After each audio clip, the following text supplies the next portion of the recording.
नमस्कार मित्रांनो, शैक्षणिक स्वराज यूट्यूब चॅनलवर आपले स्वागत आहे। आज आपण अभ्यासणार आहोत प्रथम सत्र प्रश्नपत्रिका इयत्ता 5वी विषय मराठी। प्रश्न पहिला अ, रिकाम्या जागा भरा 5 गुण। 1. तुकडोजी महाराज यांनी टिंबटिंब हा ग्रंथ लिहिला। उत्तर ग्रामगीता। 2. बैलाच्या कपाळावर टिंबटिंब बांधली आहेत। उत्तर बाशिंगी। 3. कविता राऊत टिंबटिंब या धावपटूला आदर्श मानते। उत्तर पी.टी. उषा। 4. माहेर कवितेत टिंबटिंब या नदीचा उल्लेख केलेला आहे। उत्तर तापी। 5. हिरवे राघू टिंबटिंब आभाळात उडत आहेत। उत्तर निळ्या। प्रश्न पहिला ब, जोड्या लावा। अ गट आणि ब गट या ठिकाणी पाठ व त्यांचे लेखक यांच्या जोड्या आपल्याला लावायच्या आहेत। 1. जनाई। 2. सण एक दिन। 3. कठीण समय येता। 4. माहेर आणि 5. रंग जादूचे यांच्या जोड्या आपल्याला त्यांच्या लेखकासोबत लावायच्या आहे। प्रश्न दुसरा अ, एका वाक्यात उत्तरे लिहा 5 गुण। 1. माळीण गावात साधारणतः किती कुटुंब राहत होती? उत्तर माळीण गावात साधारणतः 40-50 कुटुंब राहत होती। 2. बाईंना पत्र लिहिणाऱ्या मुलीचे नाव काय? उत्तर बाईंना पत्र लिहिणाऱ्या मुलीचे नाव उर्मिला आहे। 3. जनाई का घाबरून गेली? उत्तर जनाईला भुजंग दिसला होता म्हणून जनाई घाबरून गेली। 4. जादूच्या पेटीतील रंग कशाचे आहे? उत्तर जादूच्या पेटीतील रंग इंद्रधनुष्याचे आहे। 5. बैलाच्या गळ्यात काय आहे?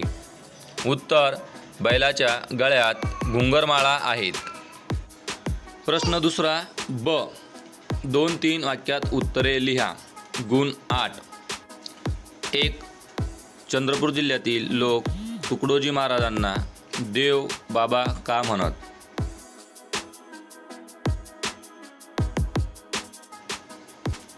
दोन. सण एक दिन असे कवी का म्हणतात? 3. वाघ वाघिणीचा ठसा यामध्ये काय फरक असतो?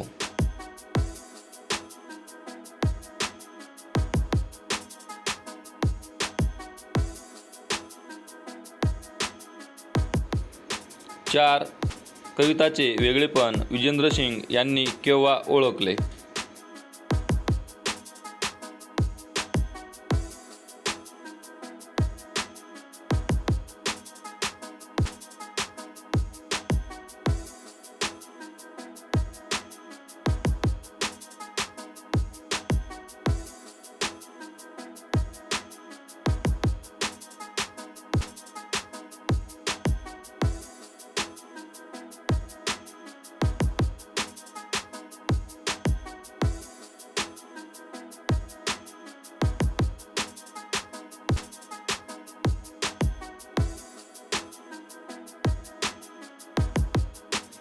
समानार्थी शब्द लिहा।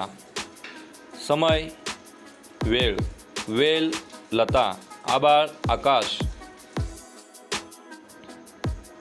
प्रश्न तिसरा ब, विरुद्धार्थी शब्द लिहा। प्रकाश अंधार, डावा उजवा, माहेर सासर। क, पुढील वाक्यातील नामे ओळखून लिहा। 1. रमेशने रथाला घोडा जुंपला होता। यामध्ये रमेश, रथ, घोडा ही नामे आहेत। ड, पुढील वाक्यातील सर्वनामे ओळखून लिहा। तो म्हणाला मी आणि सुधीर शाळेत जाऊ।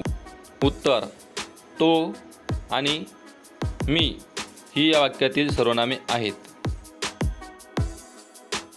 प्रश्न ई, वाक्प्रचार व अर्थ यांच्या जोड्या लावा। गट अ, वाक्प्रचार आणि ब अर्थ.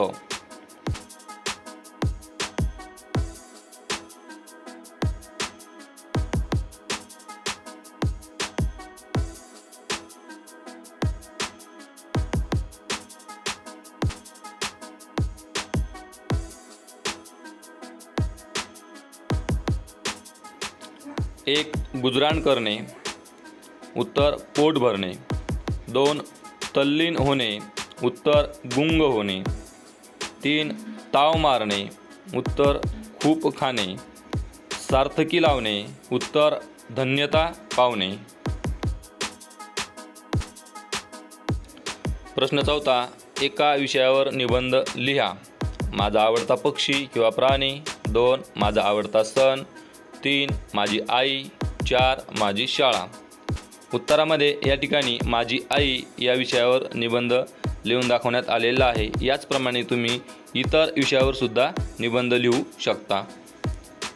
जर आपल्याला हे व्हिडिओ उपयुक्त वाटत असतील तर माझ्या चॅनलला सबस्क्राईब करा व अशाच प्रकारचे शैक्षणिक व्हिडिओची नोटिफिकेशन तुमच्या मोबाईलवर विनामूल्य मिळवत रहा. थँक्यू.